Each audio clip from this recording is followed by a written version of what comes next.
Muy bien, seguimos en Monitor Económico por la pantalla del canal 5 Días. Hoy queremos hablar sobre el tema deuda pública, sostenibilidad de la deuda y las medidas que se están tomando también desde el gobierno para que esa deuda pueda ser cumplida con todos los acreedores que tiene Paraguay.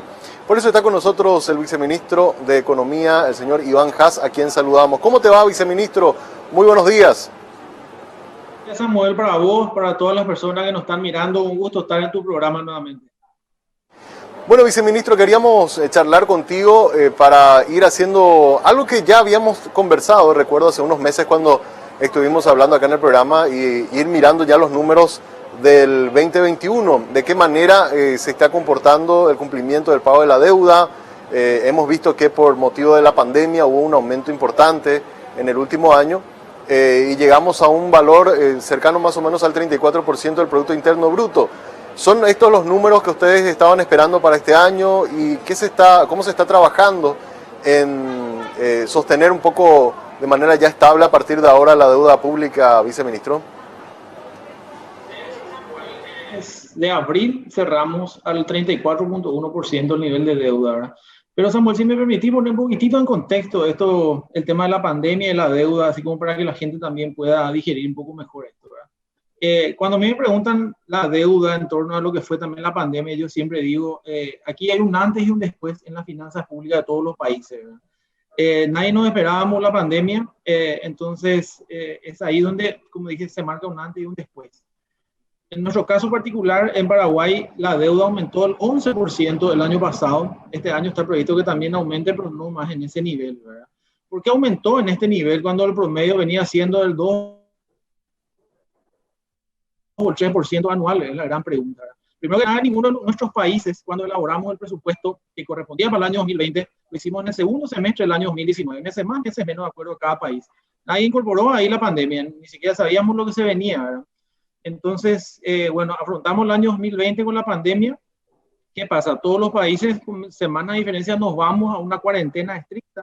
Esto tiene un efecto directo sobre la actividad económica, una reducción de la misma drásticamente y por ende, una reducción en el ingreso tributario, ¿verdad? Entonces, en nuestro caso como Paraguay, tuvimos una reducción entre los meses de marzo, abril y mayo, aproximadamente el 50% de los ingresos tributarios. Esto por un lado. Por otro lado, Samuel, teníamos la necesidad de aumentar el gasto público de manera prácticamente inmediata en lo que es aquellas medidas sanitarias de contención social. Entonces, es ahí donde se produce el fenómeno que en todos nuestros países son dos las variables que se ven afectadas: el déficit fiscal y la deuda pública. Todos los países pasamos por esto, ¿verdad? Paraguay, como dije, fue el 11% el aumento de la deuda, que se encuentra muy por debajo de lo que en promedio Latinoamérica aumentó su deuda. Y lo mismo pasa con el déficit fiscal, ¿verdad? El déficit fiscal nosotros cerramos en 6.2 el año pasado, ¿verdad? Entonces, tampoco es un déficit tan alto comparamos cuando nos miramos con respecto a los otros países. Habiendo dicho esto, Samuel, y respondiendo a tu pregunta, ¿qué nos espera aquí para adelante? Como bien sabes, Samuel, nosotros habíamos presentado al Congreso un proyecto de ley de responsabilidad fiscal 2.0, que le llamamos. En el mismo se contempla una convergencia gradual nuevamente al déficit fiscal del 1.5% en 4 años. ¿Verdad? Estamos previendo para este año todavía es 4%, para el año que viene 3, 2.8 y finalmente en el cuarto año 1.5. Para lograr esto, Samuel, como te imaginarás, primero que nada hay que hacer una fuerte contención del gasto, ¿verdad? De aquellos gastos no prioritarios, quiero ser específico acá, porque hoy en día el gasto en salud tiene prioridad 100% y ahí no se escatiman en recursos, pero sí una contención del gasto muy fuerte de aquellos recursos, de aquellos gastos no prioritarios, digo bien, ¿verdad? Entonces, nosotros para este año estamos previendo cerrar la deuda alrededor del 35%, de acuerdo también a cómo se comporte la economía. Recordarás que inicialmente la proyección de crecimiento para este año era 4%. En la primera revisión que hace el Banco Central, esto tiene un ajuste a la baja. Hoy estamos con una proyección oficial del 3.5%, donde se ajustaron los tres sectores de la economía. Se ajustó servicio, el que tuvo un poco una contracción más baja. El secundario se ajustó, no tanto, ahora estábamos en 5.2, bajamos a 5.1. Y el primario tuvo una mejora, si bien estaba en negativo 3.5, sigue estando negativo en 2%. Entonces, El nivel de deuda con respecto al PIB que cerremos este año mucho va a depender también de cómo se comporte la economía, Samuel. Y sobre eso, por lo menos el último reporte que hemos mirado al mes de mayo nos muestra un repunte en la recaudación, tanto por aduana como por la SEP. Estábamos viendo los números de cerca de un 27% de crecimiento. Eso le da al Ministerio de Hacienda un poco más de oxígeno para poder con recursos propios ir pagando un poco el servicio de la deuda y llegar a esos niveles del 4% del déficit, viceministro. La actividad económica, como mencionaste, del mes de abril, que fue lo que publicó el Banco Central, estuvo por encima del 19%. Sin embargo, yo creo que hay que ser también ahí un poco prudente al interpretar ese dato, porque tenemos que tener en cuenta que el mes de abril del año pasado fue el peor de la pandemia en actividad económica cuando hablamos. Así que ahí tenemos un efecto, lo que se conoce como efecto base, ¿verdad? Estamos comparando contra el peor mes. Sin embargo, son números alentadores, ¿verdad? Yo cuando hablamos de recaudación tributaria, lo que siempre digo es no nos comparemos contra el año 2020, comparémonos contra 2019, 2018, donde no había pandemia. Si nosotros miramos hoy, Samuel, la recaudación tributaria, la SEP, acumulado enero-mayo 2020 versus 2021, tenemos que hay un aumento del 45.7%. Me parecería un número extremadamente alentador, ¿verdad? Pero de nuevo, estamos comparándonos contra unos meses del año pasado que fueron los peores, ¿verdad? Entonces, deberíamos compararnos realmente contra el año 2019. Y ahí encontramos que, si bien hay un aumento en la recaudación, tanto tributaria como total, tampoco es muy grande el aumento en los ingresos. Así que a lo que quiero llegarme con esto, Samuel, es que nosotros hoy estamos lidiando con un presupuesto 2021 y estamos hablando de ingresos del 2000, pero con niveles de gasto del 2021. Son alentadores los números, sí, pero yo todavía los tomaría con prudencia y ver cómo se va desarrollando el año. Ahora cuando hablábamos de déficit, entonces se mantiene. ¿Tiene la proyección que hacían ustedes de un 4%, por más de que la economía en este segundo semestre pueda llegar a acelerarse un poco más de lo que ya hemos visto, ¿ustedes creen que vamos a estar en esos valores, viceministro? A este momento es sí, Samuel, ¿verdad? El déficit se sigue manteniendo al 4%, además recordar que esta cifra del 4% está establecida en la ley de presupuesto. Es así que nosotros tenemos que ceñirnos en lo que dice la ley de presupuesto y cumplir ese 4%, ¿verdad? Hasta, como te digo, todos los gastos e ingresos que estamos proyectando al día de hoy dan todavía un 4% para el cierre del año con este nivel de crecimiento del 3.5. Ahora, otra consulta, viceministro, respecto a los pagos que estaban tratando de ir cumpliendo con algunos segmentos de la economía, específicamente con el sector de obras viales, obras públicas. ¿Se pudo llegar a algún acuerdo con las vialeras como para poder acelerar esos pagos que estaban retrasados? ¿Hay recursos como para poder ir cumpliendo con ellos de modo que esa dinámica que se estaba viendo también por el lado de la construcción del sector de infraestructura pública pueda seguir y no se corte? Respecto a esto venimos hablando con el Ministerio de Obras Públicas ya del año pasado, ¿verdad? Y como Hacienda nosotros asumimos un compromiso de que todas aquellas obras públicas que están en ejecución, que terminen y obviamente sean honradas las deudas respecto a ellas. Sin embargo, lo que nosotros también instruimos, ya inclusive el equipo económico del Ministerio de Obras, es frenar un poco las nuevas licitaciones. Acá hay que tener en cuenta, Samuel, que el modelo que nosotros traíamos de financiamiento de obras públicas antes de la pandemia, o sea, entre el 2013 y el 2019, es un modelo que ya no va a poder continuar en un 100% así. Porque hablábamos que nosotros financiábamos los gastos corrientes con recursos tributarios y los de inversión pública con deuda. Sin embargo, como dije, la pandemia marcó un antes y un después, lo cual llevó a achicar el espacio fiscal de los países. Tenemos que proyectarnos con un freno a los gastos de aquí en adelante, lo cual no implica que las obras públicas van a parar, Samuel, aquí quiero ser bien claro. Primero con lo que dije, las obras que estaban en marcha, que terminen, que sean honradas, ese fue nuestro compromiso. Estamos hablando de un nivel de inversión del 3% del PIB para este año, alrededor de $1.000 millones. Eso por un lado. Y segundo, Samuel, acá nosotros también después de la pandemia, nos marca que la manera de financiar las obras públicas van a tener que cambiar de aquí en adelante. Aquí tenemos que empezar a pensar en las distintas modalidades de financiamiento alternativas a la deuda. Estamos hablando de concesiones, APP, y ya en ese marco hoy en día se están haciendo estudios, por ejemplo, para la duplicación de parte de la Ruta 1, duplicación de parte de la Ruta 6, a través de la modalidad APP, ya con una participación mucho más importante del sector privado. Respecto a las deudas que hoy se tienen con las vialeras, Samuel, que era tu pregunta, te tengo que decir, esto, nosotros estamos en una mesa permanente, tanto con el Ministerio de Obras y las vialeras. Acá lo que nosotros siempre dijimos, honrar esta deuda va a venir de varias fuentes de financiamiento. Uno, una reestructuración del propio presupuesto que estamos viendo.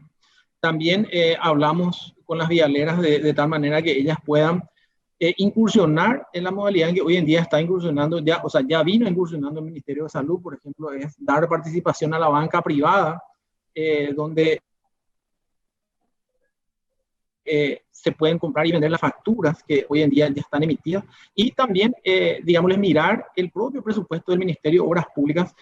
Siempre ellos, de repente hay préstamos que tienen algún saldo no ejecutado, por ejemplo, una obra en concreto que se había presupuestado 100, finalmente terminó costando 80, entonces hay un remanente en algunos préstamos que está ejecutando el propio Ministerio de Obras, entonces eso también va a servir como fuente financiando para honrar esta deuda, o sea, no va a venir de una sola fuente, Samuel.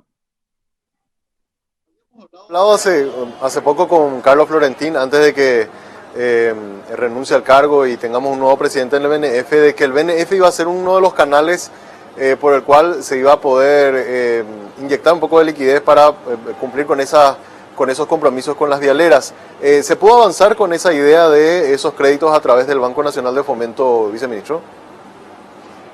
Bueno, hoy hay que entender bien cómo funciona esto, Samuel. Esta deuda que hoy en día hay con las vialeras son obras que ya fueron entregadas o siguen en ejecución, ¿verdad? Y entonces el vínculo es la vialera con el Ministerio de Obras Públicas.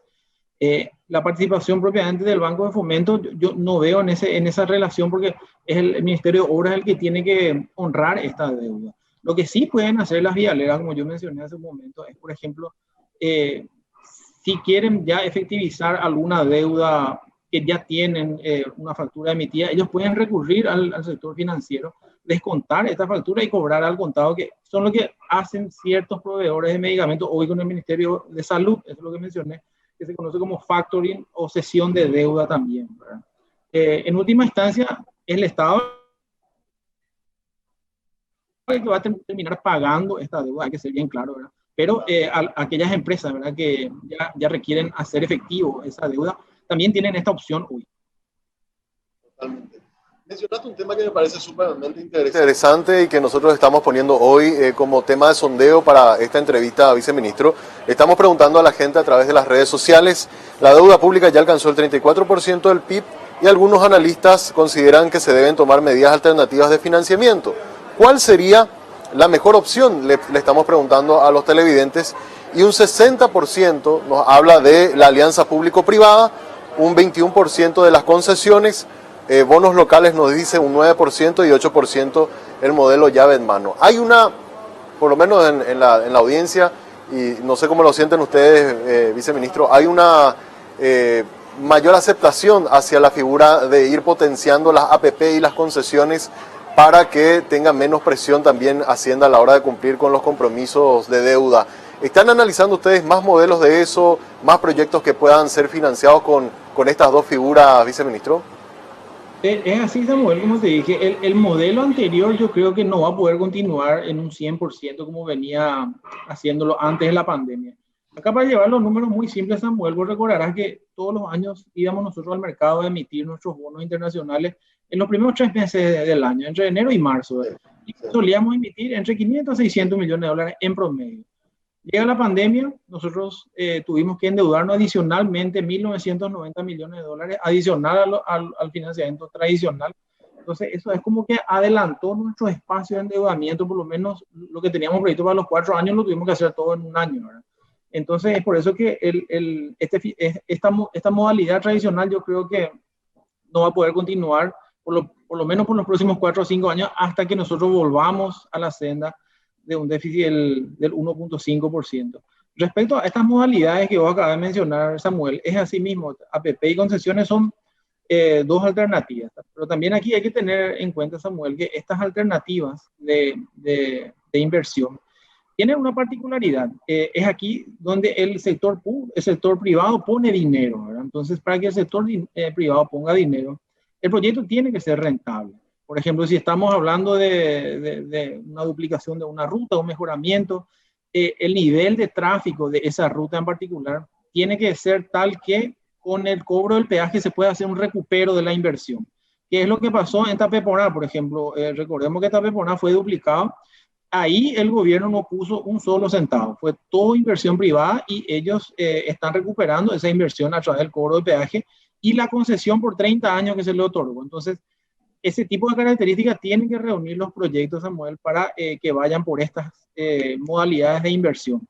Ahora, aquellos proyectos que no son rentables financieramente, hay que decirlo bien, financieramente, necesariamente tiene que ser encarado por otro tipo de modalidad. Y bueno, ahí podríamos mirar nuevamente el financiamiento vía deuda, pero ya no al nivel de que lo veníamos haciendo anteriormente. Yo te comento, Samuel, esto tiene una dinámica, el tema de contratar empréstitos para financiar proyectos. Tiene una dinámica que habitualmente esto tiene como varios procesos. Se empieza a hablar con organismos multilaterales, hay varias misiones, se van desarrollando los proyectos. Antes de la pandemia, nosotros teníamos un paquete grande de proyectos a ser financiados con préstamos. Hoy en día es el día que nosotros paramos la mayor parte de estos proyectos. Nosotros aquí en el Ministerio de Hacienda tenemos frenado alrededor de 2.600 millones de dólares en créditos que iniciaron su gestión en algún momento. Nuestro compromiso fue justamente atendiendo a que tenemos que converger a este nivel de déficit, no enviar al Congreso, por lo menos por el primer semestre del año 2021, ningún proyecto de préstamo. De hecho, lo hicimos de enero a esta parte. No fue enviado al Congreso un solo proyecto que sea financiado con préstamos. Se había mencionado, viceministro, también una idea de tener versiones más abreviadas, por ejemplo, para las APP, para pequeños proyectos, ¿verdad? Que tengan esta característica de ser viables y que puedan agilizar también obras a través de esta figura. ¿Se pudo avanzar en algo de eso? Porque creo que había unas reglamentaciones que tenían que hacer a la ley vigente como para poder tener un formato único de versiones más abreviadas de APP, porque obviamente las alianzas público-privadas, cuando son proyectos muy grandes, como el caso que se está desarrollando ahora en la duplicación de la Ruta 2, pueden llevar 3 a 4 años de análisis por todo lo que implica. Pero se estaba viendo esa posibilidad, recuerdo, había mencionado en algún momento, y no sé si llegaron a avanzar en ese formato más abreviado de APP.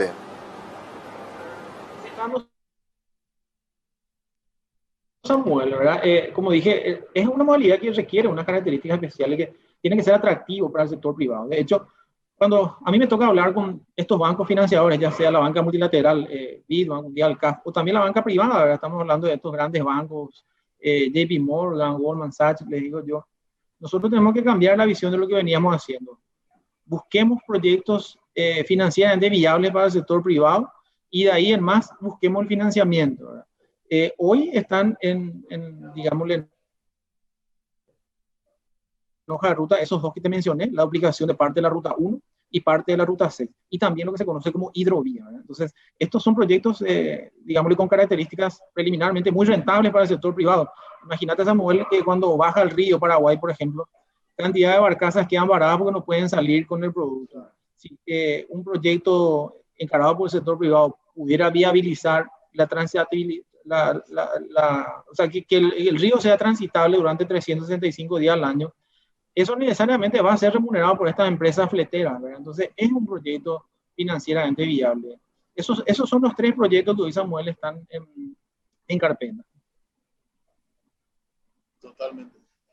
Otra consulta también que tenía viceministro, tiene que ver con la situación de la deuda soberana de Paraguay y la calificación de riesgo. Sorprendió gratamente que la Standard & Poor's, cuando actualizó las notas de riesgo de los países, en el caso de Paraguay fuimos uno de los pocos que no varió negativamente tanto su calificación como incluso su perspectiva. Y en esos informes que ustedes también presentan en la página web sobre cuál es, digamos, el spread soberano, vemos que Paraguay también está muy bien posicionado, con lo cual de alguna manera estamos saliendo de a poco de esta crisis sanitaria y económica también, con implicancias económicas, bien parados, viceministro. Cuando me preguntaban por estos informes, tanto los de Standard & Poor's, también salió un informe de Tulio Vargas, que hablaba un poco del clima de negocios para Paraguay, que era uno de los mejores de la región. Yo digo que nosotros a veces los paraguayos solemos ser muy fatalistas, decimos que todo está mal, ¿verdad? Pero somos conscientes que estamos pasando una situación muy complicada con la pandemia y todo lo que eso deriva. Pero también hay cosas que se están haciendo bien, Samuel. Y a veces cuando nosotros mismos lo decimos parece como que no se quiere escuchar, pero cuando lo dice alguien de afuera, como ser estas agencias tan prestigiosas como la Standard & Poor's y la agencia de Tulio Vargas, parece que ahí hace un poco más de eco, ¿verdad? Y ahí, Samuel, hay que destacar que esto no es algo fortuito, no es algo que se da, digámosle, por el azar. El tema del clima de negocios, Samuel, atrás de eso hay un trabajo de varios años. Vos conocerás todas estas modalidades de facilidades de inversión que tenemos, la ley 6090, Maquila. Hoy en día tenemos lo que se conoce como empresas de acciones simplificadas. Uno en 72 horas puede crear una empresa. Entonces, son ese tipo de políticas que se vienen desarrollando ya desde hace años, lo que posibilita que hoy se pueda mantener la calificación crediticia y también hablar de un clima de negocios potable para nuestro país. Ahora, para llegar a la ansiada nota de riesgo, ¿usted cree, viceministro, que vamos a tener que superar todavía esta cuestión de la pandemia, esperar, algunos hablan de que hay que esperar la calificación del GAFI, cómo salimos de ese examen? ¿Son esos los condimentos que nos faltan para llegar a esa ansiada nota de riesgo que tanto Paraguay espera? Samuel, también tenemos que ser conscientes que en este contexto de pandemia, yo creo que es un poco complicado que las agencias empiecen a aumentar calificaciones de crédito. Tal vez deberíamos, como bien dijiste, pasar un poco esta etapa. Yo creo que hoy en día, más que aumentar, muchos países, como mencionaste, están disminuyendo. Tenemos el caso de Colombia, por ejemplo, que era un país de grado de inversión, que tras la última revisión le bajaron la calificación y hoy ya no es un país de grado de inversión. Y, por ejemplo, eso se da producto de que sus finanzas públicas no son las mejores en este momento. Recordaremos que, bueno, el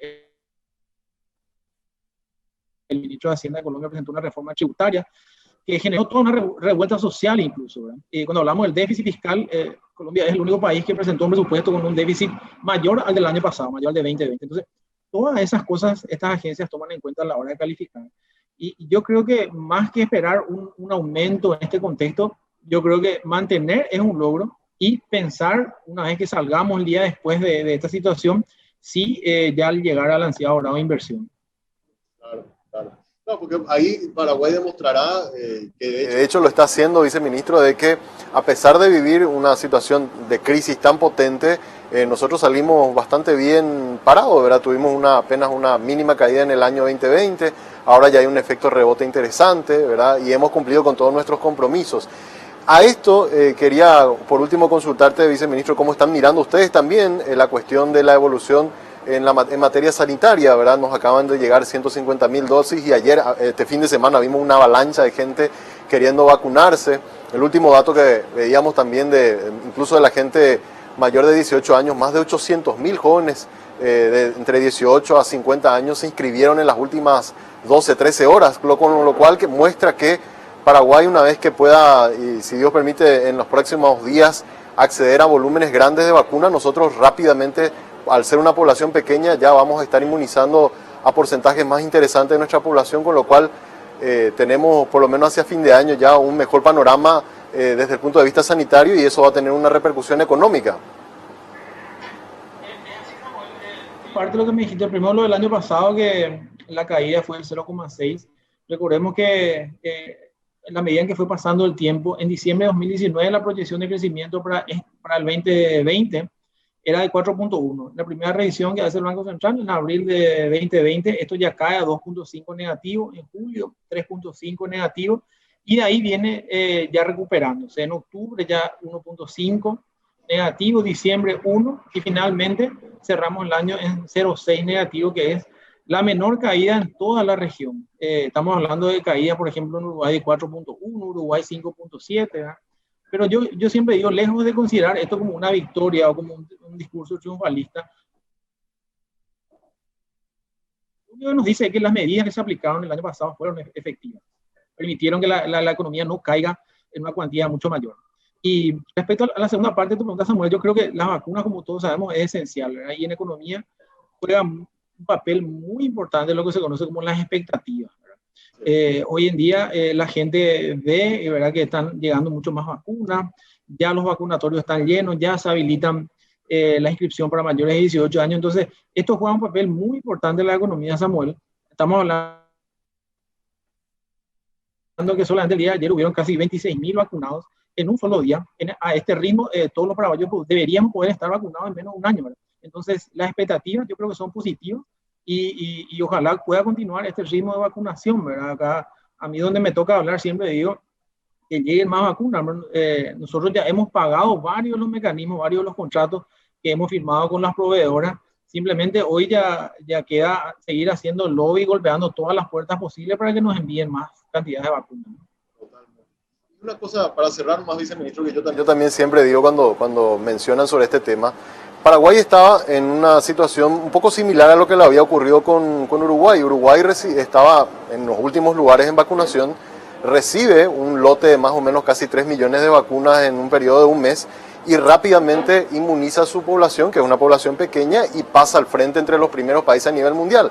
Nosotros tenemos una característica muy similar a la de Uruguay al ser un país pequeño y es que ya hemos comprado todas las vacunas que necesitamos. Si nos comienzan a llegar en los volúmenes que todos esperamos, ¿verdad?, con volúmenes grandes y con la reacción ciudadana que hemos visto en estos últimos días, es muy probable que de aquí a unos meses nuestra situación sanitaria sea totalmente diferente, con lo cual esas expectativas que tanto afectan también a las inversiones del sector económico sean mucho mejores de las que tenemos actualmente, viceministro.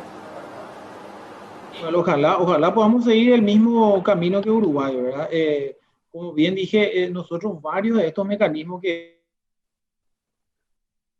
el Ministerio de Salud ha concretado, tanto COVAX como algunos mecanismos bilaterales, ya han sido honrados incluso. Solamente estamos ya hoy en día esperando a que vengan las vacunas, ¿verdad? Y ojalá puedan llegar en cuantías mucho mayores a las que están viniendo ahora. Y con este ritmo de vacunación, yo no quisiera dejar de mencionar eso, que 26.000 vacunados por día, yo creo que es un muy buen número, Samuel. Como dije, si vamos a este ritmo, en menos de un año nosotros deberíamos estar totalmente inmunizados, todo el país, ¿verdad? Totalmente. Ojalá sea así realmente, viceministro. Te agradezco mucho tu tiempo. Gracias, viceministro, por compartir con nosotros esta mañana este tiempo un poco de reflexión sobre cómo está la economía paraguaya, cómo está nuestra situación de deuda y las medidas que van a seguir tomando desde el gobierno para ir saliendo poco a poco, ojalá, de esta situación de crisis. Y un gusto siempre conversar contigo y que la gente pueda escuchar de primera mano. Así que cuando quieran, hasta la próxima. Muchas gracias. Gracias. Así estuvo con nosotros el viceministro de Economía, Iván Haas, comentándonos un poco sobre la situación de la deuda paraguaya y también sobre la evolución de la economía nacional en esta primera mitad del año y lo que se espera para el resto de este 2021. Hacemos una breve pausa. A la vuelta seguimos con más Monitor Económico.